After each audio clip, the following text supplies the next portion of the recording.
আমি কালকে এই হোটেলটায় ছিলাম, ভালো হোটেল। এই যে নাম হচ্ছে শ্রীকৃষ্ণ রেসিডেন্সি।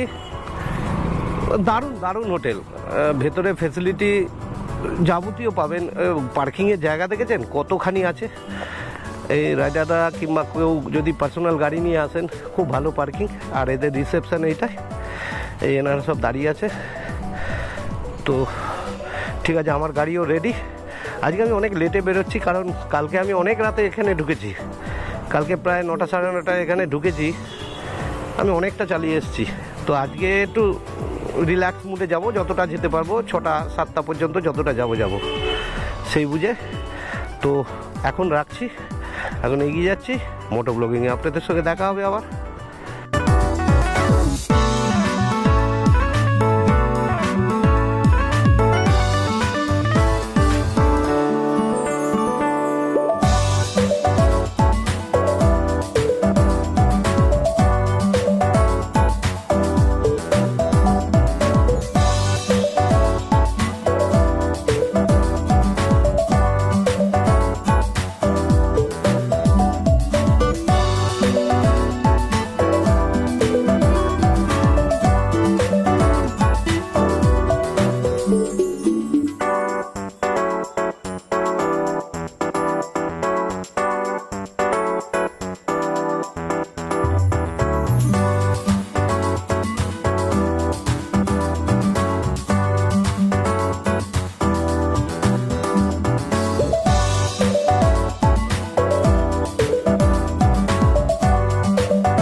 ন্যাশনাল হাইওয়েতে উঠে গেলাম। এই রাস্তায় আমাদের চেন্নাই কলকাতা রোড, এটাই। তো চলুন, যতটা যাওয়া যায় ততটাই যাব। রাস্তায় যেতে যেতে আপনাদের সঙ্গে অনেক গল্প করব, যা যা দেখতে পাবো সব দেখাবো আপনাদেরকে। ভালো জিনিস, যেটা আপনাদের ভালো লাগবে, ভিডিও দেখতে দেখতে আপনাদের এন্টারটেনমেন্ট হবে, প্লাস অনেক কিছু জানতে পারবেন। সেরকম জিনিস নিশ্চয়ই আমার কাছে আসা মাত্রই আমি ক্যামেরা ওপেন করে আপনাদেরকে দেখাবো। আপনারা শুধু ভিডিওটা দেখতে থাকুন, ভিডিওটাকে স্কিপ করবেন না, দেখতে থাকুন। আমি দরকারি জিনিসই দেখাবো আপনাদেরকে, যেটা আপনাদের ভালো লাগবে। এই হচ্ছে গোদাবরী, দারুণ। দেখুন এই গোদাবরী নদী, এপাশ ওপাশ, ওপাশে রেল ব্রিজটা দেখা যাচ্ছে, কিন্তু কুয়াশার জন্য প্রবলেম হচ্ছে।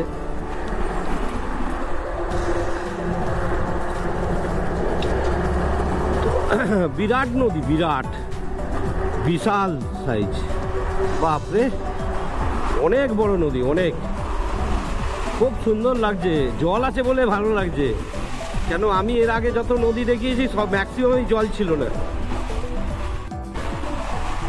এই গোদাবরী ব্রিজটা এর আগে তো আমি দেখালাম আপনাদেরকে, এখনো শেষ হয়নি। আমি তাই বাধ্য হয়ে আবার চালালাম, ক্যামেরাটা আবার অন করলাম। বিরাট ব্যাপার স্যাপার, বিশাল বড় নদী, মানে এত চওড়া নদী আমরা সচরাচর আমি এর আগে ব্রহ্মপুত্র দেখেছিলাম, কিন্তু এ তো দেখছি ব্রহ্মপুত্র থেকেও চওড়া, এবং এই ব্রিজটা মনে হচ্ছে ব্রহ্মপুত্র থেকেও বড়। ব্রহ্মপুত্র যে ভূপেন হাজারিকা সেতু দেখেছিলাম, তার থেকে এই ব্রিজটা মনে হচ্ছে বড়, মনে হচ্ছে, আমি কনফার্ম নই। তো আপনারা যদি একটু জানেন তাহলে আমাকে একটু কমেন্টে একটু লিখে জানাবেন, তাহলে আমারও সুবিধা হয়। বাপরে বাপ, এই ব্রিজ তো শেষ হওয়ার নামই নিচ্ছে না। অসাধারণ একটা ব্রিজ। নারকেলের বাগানটা দেখুন, ও এখানে আশেপাশে চারিদিকে শুধু নারকেলের বাগান। এই দিকটাও নারকেল প্রচুর হয়। এর আগে আমি যখন ওই দিকটা মানে ওই কেরালার দিকে গেছিলাম, কেরালার ওইদিকেও প্রচুর নারকেলের চাষ হয়। মানে এগুলোকে বলা যায় চাষই হয়, মানে বড় বড় গার্ডেন করে রেখে দিয়েছে নারকেলের। আর সেইখানে প্রচুর প্রচুর গাছ, মানে সে আপনি চিন্তা করতে পারবেন না এত গাছ।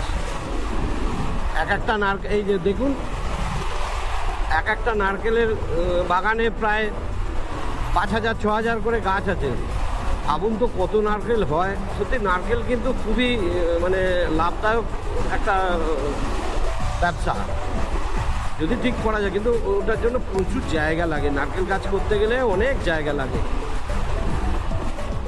আবার ছোট ছোট পাহাড় এসে গেল মাঝখানে, অনেকক্ষণ পাহাড়টা ছিল না। এই দেখুন সব ছোট ছোট পাহাড় এসে গেল, বেশ ভালো লাগছে। পাহাড় দেখলে আমার মনটা খুশি হয়ে যায়। এটা একদম মানে আপনাদেরকে এর আগেও আমি স্বীকার করেছি, আবার করছি, সে যেরকম বড় হোক ছোট হোক, পাহাড় হলেই হলো আমার কাছে। আমার মন খুশ থাকে পাহাড় দেখলে। চলুন আবার যখন আসবে আবার নিশ্চয়ই দেখাবো। অনেকক্ষণ বাদে পাহাড়ের দেখা পেলাম। এখানে একটু দুপুরের খাওয়া খাবো বলে দাঁড়ালাম, কেননা এখন প্রায় 2:15 বাজে, এখনও দুপুরের খাবার দাবার খাওয়া হয়নি। একটু তো খেতে হবে, একটু ভাত খাবো। দেখছি ভাত খেয়ে তারপরে আবার বেরিয়ে যাব।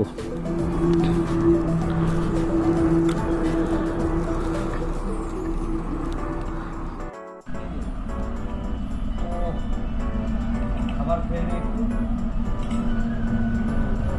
হ্যালো,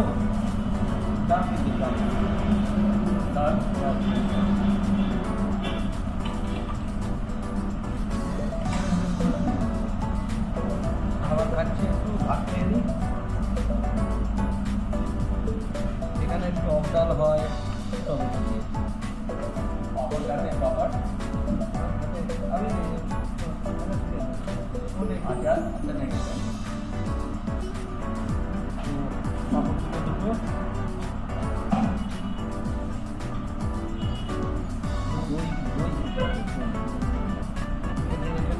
দইটা ভালো পাওয়া যায়।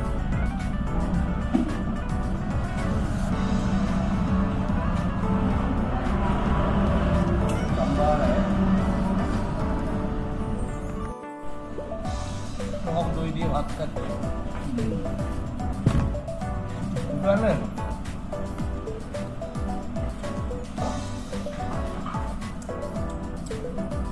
টক দই তো খাওয়া হয়ে গেল, এখান থেকে খেলাম, ভালোই খেয়েছি। আজকেও টক দই ভাত, দারুণ লাগছে টক দই ভাত। আচ্ছা, একটা ডিসিশন নিলাম যে এখান থেকে আমি পুরী চলে যাচ্ছি। আজকে পুরী যাব, কালকের দিনটা পুরো থাকবো, পরশু দিন আবার পুরী থেকে গো টু হোম। চলুন পুরী দেখাই আপনাদের একটুখানি। দারুণ একটা ভিউ এলো, চোখে পড়লো। এখানকার অ্যাটমসফিয়ারটাও দারুণ, রাস্তাটাও খুব সুন্দর। চলুন এগিয়ে যেতে থাকি ক্রমশ। যেতে যেতে জায়গাটা চোখে পড়লো, এত সুন্দর গ্রিন। দেখুন দুপাশে ছোট ছোট পাহাড় আছে, কিন্তু পাহাড়গুলো আমি দেখাতে পারছি না। কিন্তু জায়গাটা দুপাশের গাছপালার জন্য এত গ্রিন লাগছে, মানে অসম্ভব সুন্দর একটা প্রাকৃতিক রূপ। রাস্তায় এইরকম আশপাশের ভিউগুলো এরকম থাকলে খুবই ভালো লাগে। যা বাবা, আবার জ্যাম লাগলো নাকি? সামনেটা তো পুরো দেখছি গাড়ি ঘোড়া পুরো দাঁড়িয়ে গেছে। ঠিক আছে চলুন, না না খুব একটা জ্যাম নেই, ওই সাইড দিয়ে বেরিয়ে যাবো। গাড়ির ব্যাস, বাইকের জন্য কোনো কিছুই জ্যাম নেই, বাইকের সব জায়গায় ফাঁকা। রাস্তাটা দেখুন, ও দারুণ রাস্তাটা। এই পাহাড়ের ঢালে কিরম করে কার্ভ নিয়েছে, সেই কার্ভটাকে দেখুন। এইগুলোই তো মানে যারা বাইক চালায় তাদের কাছে হেভি আকর্ষণীয় ব্যাপার। আর রাস্তাটাও সেরকম, আশেপাশে পাহাড় আছে, এই যে পাহাড় আছে, ওই সামনেও পাহাড়, আবার পাহাড় শুরু হয়ে গেছে। তো চলুন যেতে যেতে আপনাদের সঙ্গে আরও কথা হবে। দেখুন রাস্তাটা দেখুন আর সামনের পাহাড়টা দেখুন, অসাধারণ।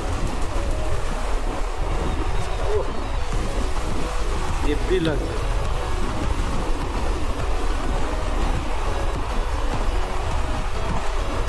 এইসবের জন্যই তো বেরোই বাইকটা নিয়ে। দারুণ দারুণ ভিউটা দেখুন, ও ভাবা যাচ্ছে না, অসাধারণ একটা ভিউ। আর সেই সঙ্গে রাস্তাটাও এই ভিউটার সঙ্গে মানিয়ে গেছে। দারুণ দারুণ দারুণ, কোনো কথা হবে না। প্রকৃতি কোনো রকম কম্প্রোমাইজ করেনি। ও কি ভিউ! সন্ধে হয়ে যাচ্ছে, আমি এরপরে হয়তো আর মোটো ব্লগ করতে পারবো না।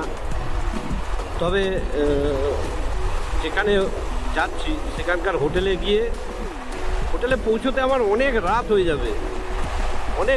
যাবে। যদি শরীর দেয় নিশ্চয়ই আমি ব্লগটা শেষ করে দেবো।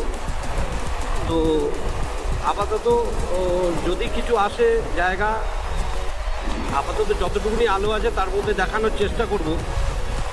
আর এর থেকে বেশি অন্ধকার যখন হয়ে যাবে আমি আর ব্লগ করবো না। ঠিক আছে, আপনারা ভিডিওটা দেখতে থাকুন। আমি এই রাত্রিবেলা ওড়িশায় ঢুকলাম।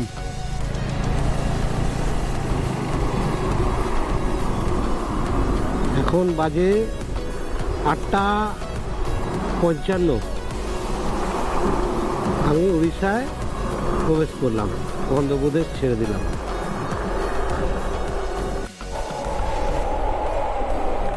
সেই বিখ্যাত সবাই যেটা দেখায়, দেখে নিন। আমি ঢুকলাম, বাজে কটা?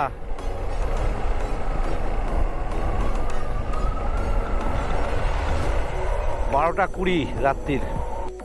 তো আমি পৌঁছে গেছি পুরী। তো এইখানে থাকবো, এটা আমার ভাইয়ের হোটেল। ওই যে ওখানে মোবাইল নম্বরটা দেয়া আছে,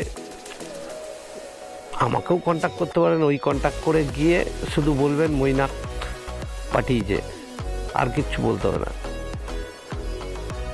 কোনো অসুবিধা নেই। যখন তখন চলে আসতে পারবেন। শুধু ওই যে নম্বরটা দেখছেন, নম্বরে কন্ট্যাক্ট করে নেবেন, আর কিচ্ছু দরকার নেই। আরও একটা নম্বর, আমি যে ম্যানেজার আছে ছেলেটা অনির্বাণ, ওর নম্বরটাও আমি দিয়ে দেবো ডেসক্রিপশান বক্সে। ঠিক আছে, চলুন কালকে হোটেলটা দেখিয়ে দেবো ভালো করে। আজকের মতো ব্লগটা এখানেই শেষ করলাম। আপনারা ভিডিওটা দেখুন, আবার কালকে নতুন এপিসোড। পুরী তো সবাই দেখায়, আর নতুন করে কি দেখাবো। কিন্তু তাহলেও আমার গাড়ি কিন্তু হেভি সার্ভিস দিল। তাহলেও মানে যতটুকুনি হয় দেখিয়ে আমি করে দেবো, আপনাদেরকে খুশি করে দেবো। রাখলাম এখন, গুড নাইট।